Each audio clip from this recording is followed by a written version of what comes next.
Hello வணக்கம். இது உங்கள் சிவி ஜோன். எல்லாரும் எப்படி இருக்கீங்க? இப்போ பார்த்தீங்கன்னா லைவில் வந்துட்டு பயங்கரமான சம்பவங்களாக போயிட்டுருக்கு. அதாவது இந்த வீக்லி டாஸ்க்கு ஏன் கொடுத்தாங்கன்னு எனக்கே தெரியல. அவங்க வந்துட்டு என்ன நினச்சி கொடுத்தாங்கன்னு சத்தியமாக புரியல. ஏன்னா ஒரு டாஸ்க்கை கொடுத்தா அவங்க அழகாக க்ரியேட்டிவாக பண்ணுறாங்க. அவங்கப்பா ஒரு கோடு தான் ஏன் போட்டேன், அவங்க ரோடே போட்டாங்க ஐயா, ஒரு புள்ளி தான் ஏன் வச்சு ஒரு கோடே போட்டாங்கன்ற மாதிரி இருந்தால் இவங்க இந்த டாஸ்க்கை கொடுத்துருக்கலாம். அவங்க கோடு போட்டாலும் அவங்க அங்கே புள்ளியை தான் வச்சிட்ருக்காங்க. அவங்களுக்கு போய் நீங்கள் வந்து இந்த மாதிரி ஒரு மொக்கையாக ஒரு டாஸ்க் கொடுத்து அவங்க என்ன பண்ணுவாங்க? ஃபன் பண்ணுங்கள், நீங்களே க்ரியேட்டிவாக பண்ணுங்கள், திங்க் பண்ணுங்கள் அப்படின்னா இங்கே எல்லோரும் என்ன ஃபன்னு நினச்சிட்ருக்காங்க?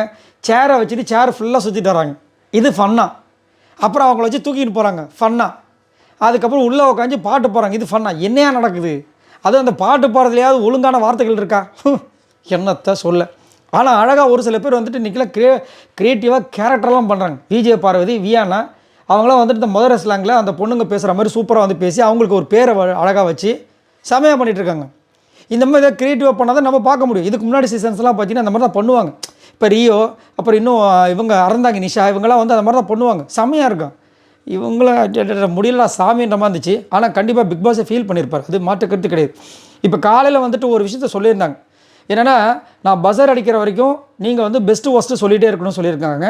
ஃபஸ்ட்டு ஒரு ரவுண்டு இப்போ முடியுது. அந்த ரவுண்டில் என்ன பண்ணுறாங்க, 2 டீம்ஸ் வந்து இன்னொரு டீமில் இருக்கிற பெஸ்ட்டு ஒஸ்ட்டு இவங்களை வந்து நீங்கள் தேர்ந்தெடுக்கணும்னு சொல்லிட்டாங்க. இப்போ ஃபஸ்ட்டு வந்துட்டு என்ன பண்ணுறாங்க, சாண்ட்ராவும் விக்ரமும் ஜாயின் பண்ணுறாங்க. சரிங்களா? சாண்ட்ராவும் விக்ரமும் ஜாயின் பண்ணி இப்போ இவங்க 2 பேரோட டீமை சொல்லக்கூடாது, ஆப்போசிட்டில் இருக்க டீமை தான் சொல்லணும்.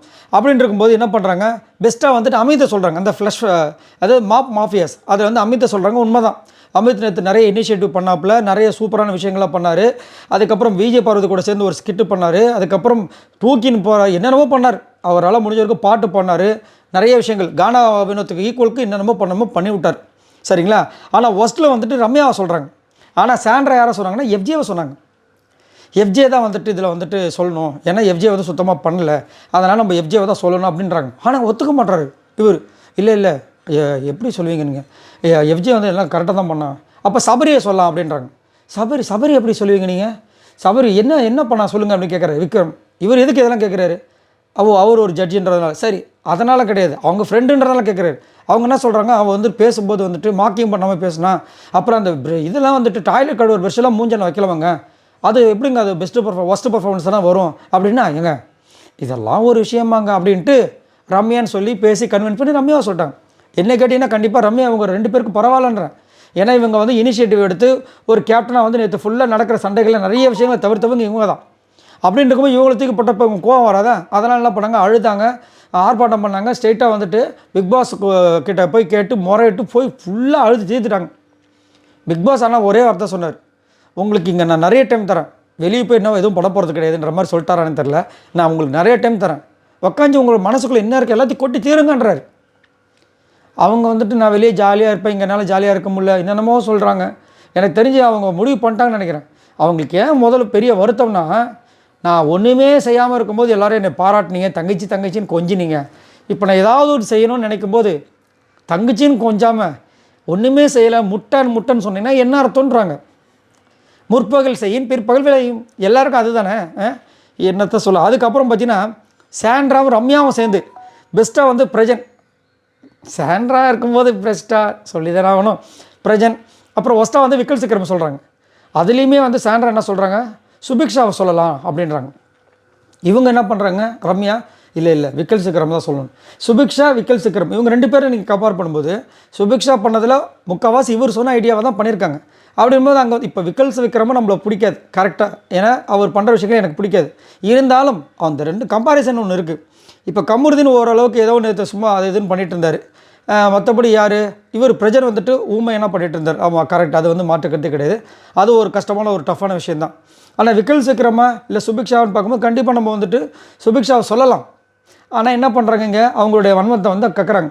ஏன் கக்குறாங்கன்னா, விக்கல் சிக்கரம் ரம்யாவை சொல்லிட்டார், அதனால் வந்து இவங்க பழிவாங்கன்னு சொல்லிட்டு அவர் எதையுமே செய்யலை. ஆனால் ஒன்று சொன்னது வந்துட்டு பாயிண்ட் இருக்குது, அவர் எந்த வேலையுமே செய்யலை அப்படின்னா. ஆனால் என்டர்டெயின்மெண்ட் செய்யலை அப்படின்போது கொஞ்சம் செஞ்சுருக்கார், அது வந்து நம்ம குறை சொல்லக்கூடாது. இப்படி மாறி சொல்லி கடைசியில் என்ன சொல்கிறாங்க, 3 கேப்டனையும் சொல்கிறாங்க. இந்த பக்கம் விக்கல் சிக்கரம் தான் இந்த டீமோட கேப்டன், அவரை சொல்கிறாங்க. இந்த பக்கம் சாம்பார் ஸ்குவாடோட கேப்டன் யார், சாண்ட்ரா, அவங்களையும் ஒஸ்ட்டு பர்ஃபார்மன்ஸில் போட்டாச்சு.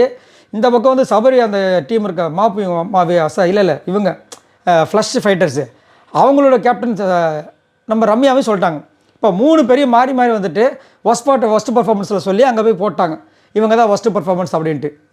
பிக் பாஸ் அங்கேருந்து கலாய்க்கிறாரு. என்ன ஆனது கடைசியில் ஒஸ்ட்டு பர்ஃபார்மன்ஸ் 3 கேப்டனும் சூப்பர் சரி நடக்கட்டும் அப்படின்றாரு.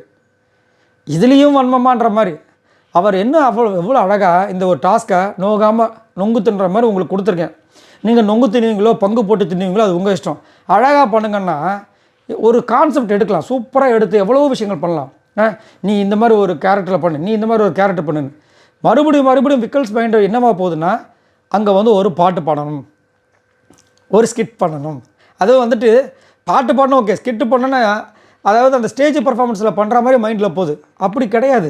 ஏதாவது ஒரு கேரக்டர் இப்போ இந்த பொண்ணு பார்த்தீங்கன்னா சொர்ணாக்கா மாதிரி ஒரு விஷயத்தை பண்ணிகிட்ருக்காங்க, வியானாவும் அந்த மாதிரி ஒரு கேரக்டராக பண்ணிட்டுருக்காங்க. அப்படி பண்ணும்போது அது பார்க்குறதுக்கு ஒரு இதுவாக இருக்கும். இன்றைக்கி இன்னொன்று பண்ணுறாங்க, சேரஸ் வச்சு அவங்க பாட்டு வேகமாக பண்ணால் வேகமாக சுற்றணுமா, ஸ்லோவாக பண்ணால் ஸ்லோவாக சுற்றணுமா. கொடுமையே பிக் பாஸை இவ்வளோ கேவலப்படுத்தி வச்சுருக்கீங்கன்ற மாதிரி இருந்துச்சு.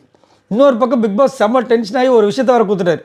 அதாவது கொடுமைன்னு போனால் கோயிலுக்கு போனால் அங்கே ஒரு கொடுமை ஜிங்குன்னு ஆடிச்சுன்னு சொல்ல பார்த்தீங்களா, அந்த மாதிரி அங்கேருந்து வருது லெட்ரு. என்னென்னு வருது, இனிமேல் இங்கே ஒரு போர்டு வைக்கப்படும், அந்த போர்டில் என்ன சொல்கிறீங்களோ அதை செஞ்சு கொடுக்கணும். இந்த டீம் செஞ்சு கொடுக்க முடியாதெல்லாம் சொல்லக்கூடாதுன்ற மாதிரி சொல்லிட்டாங்க. உங்கள்கிட்ட டென்ஷன் ஆகிட்டாங்க. உடனே குஷியில் என்ன பண்ணுறாங்க, என்னது பிரியாணி கீழே வந்துட்டு ரைத்தாவோ பிரிஞ்சாலோ சம்திங் ஏதோ போட்டாங்க, என்ன கத்திரிக்காவோ சம்திங் போட்டாங்க. செம்ம கானில் சரி ஓகே சொல்கிறத செய்வோம்னு சொல்லிட்டு செஞ்சிட்ருக்காங்க கஷ்டப்பட்டு. நடுவில் வர ரம்பால் டன்ட யார் கானம் வந்தது வந்துட்டு எனக்கு வேறு ஒன்று வேணும் அதை செய்யுங்கன்னு. இவங்க சும்மாவே சூடாக இருக்காங்க. யார் சாண்ட்ரா, அவங்ககிட்ட போய் சொன்னோன்னா அவங்க காண்டாயிட்டாங்க. அதெல்லாம் முடியாது, எங்களால் செய்ய முடியாது. அது ஏன் அந்த ஸ்லேட்டில் இருக்கிறது எல்லாத்தையும் செஞ்சு கொடுக்க தானே சொன்னார். கரெக்டு தான். பின்னாடி கேப் இருக்குல்ல, அந்த பின்னாடி கேப்பில் எழுதுறது நீ செய் அவருக்கு. அதெல்லாம் செய்ய முடியாது. உடனே இவங்க கம்ப்ளைண்ட் பண்ணுறதுக்காக அந்த பக்கம் போகிறாரு. அதுங்களும் இவங்க என்ன பண்ணாங்க, பின்னாடி கேப் இருந்தால் தானே நீ சொல்லுவேன்னு சொல்லிட்டு க்ளோஸ்டுன்னு எழுதி வச்சிட்டாங்க. அவர் எடுத்து பார்க்குறாரு க்ளோஸ்டுன்னு இருக்குது. இது என்ன இது வந்து அந்த போர்டில் போட்ட க்ளோஸ்டா இல்லை நீ மூடிக்கொண்டு அவங்க வந்து சிம்பாலிக்காக கலாய்க்கிறாங்களா, ஒன்றுமே புரியலன்ற மாதிரி இருந்துச்சு. பாவம் நொந்து போட்டார். அதுக்கப்புறம் சாண்ட்ரா போய்ட்டு அவங்களோட கேப்டன் கிட்ட போய் கம்ப்ளைண்ட் பண்ணி அவர் சமாளித்து அதுக்கப்புறமா வலிக்கு வந்துட்டார். பாவம் காணம் எடுத்து எப்படி பண்ணாலும் இவங்ககிட்ட நம்ம ஜெயிக்க முடியாதுன்னு சொல்லிட்டு அந்த பிரியாணி கேன்சல் பண்ணதை வந்துட்டு பிரியாணி வேறு கேன்சல் வருதில்ல, அவங்க டென்ஷன் ஆகிட்டாங்க. அந்த பிரியாணியில் என்னங்க இப்போ உங்களுக்கு பிரச்சனை, இந்தாங்க நான் வந்துட்டு வந்துட்டேன், நான் வெறுங்கையோட போட அசிங்கமாட்டேன் காணம் எடுத்து, அதனால் பிரியாணிக்கு பதில் பிரிஞ்சி செஞ்சு கொடுங்க போதுமா போங்க அப்படின்னு போயிட்டார். எதுக்கு இவங்ககிட்ட கேட்டுட்டு எப்படி நம்மக்கிட்ட வருவாங்கள மார்க்குக்கு, அப்போ நான் வச்சு செஞ்சுக்கிறேன்ட்டு ஆல்ரெடி வச்சு செஞ்சதால் இப்போ ஓடிட்டுருக்கு, இதுக்கு மேலே வச்சு செய்யணுமான்ற மாதிரி இருந்துச்சு. ஆனால் கொஞ்சம் சாண்ட்ரா வந்துட்டு பயங்கரமான வில்லித்தனம். இப்போது விஜய் பார்வதி பார்த்தீங்கன்னா செய்வாங்க வேலையும் ஒரு பக்கம் செஞ்சுட்டே வாய் ஆடிட்டே இருப்பாங்க. இவங்க வேலை செய்கிறது குறை வச்சு செய்கிறாங்க, அதை செய்கிற மாதிரியே இல்லை. அதை வந்துட்டு இவ்வளோ மூஞ்ச கடுக்கடும் வச்சு செய்யும்போது கஷ்டமாக இருக்கும். ஈவன் பக்கத்தில் இருக்கிற திவ்யாவே கொஞ்சம் அமைதியாக இருக்குங்க்கா, இன்றைக்கி ஒரு நாள் நாளைக்கு பார்த்துக்கலாங்க்கா, ஏன்னா கொஞ்சமாவது பாயிண்ட் வந்துட்டோம் அப்படின்றாங்க, கெஞ்சுறாங்க. இவங்களும் கனியை பற்றி நம்ம பேச வேண்டிய அவசியம் இல்லை. சரி, இதை பற்றி உங்களோட கருத்துக்களை சொல்லுங்கள். உங்களுக்கு எப்படி இருக்குது இந்த டாஸ்க்கை பார்க்கும்போது? மறக்காமல் கமெண்ட்ஸ் பண்ணுங்கள். பாய் நண்பர்களே.